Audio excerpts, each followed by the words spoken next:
अच्छा सुना, सुनावत है, ध्यान से सुनो। छोटेदार रे लाला हमारी तोड़ी चलनी बेटी हो कामना बेटी बेटी हो कामना बेटी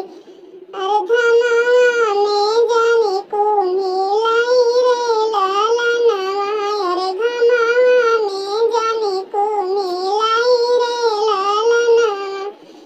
बेटी को सूरत देखी रोवे ना पापा अरे गिरे लाया खिया से लोरा रे लाला ना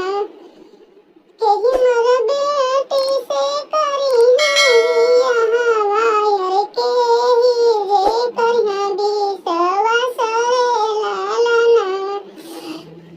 घोड़ा चढ़ला दुल्हा कामना दुल्हा सोना ससुर अरज हमारा रे लाला ना सोना ससुर अरज हमारा रे लाला ना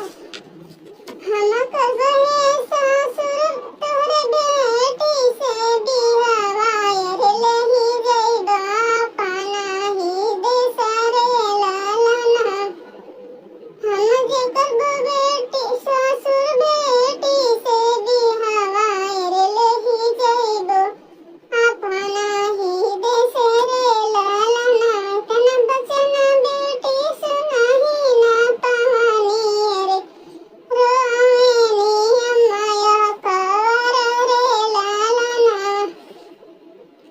पापा ही अम्मा भेजे दूरा हो देशवाय रे कोई नहीं आपन हमारा रे लाला ना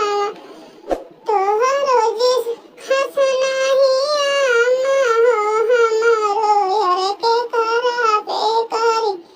विश्वास रे लाला ना हमारो जे खास बेटी तोहरो जे खास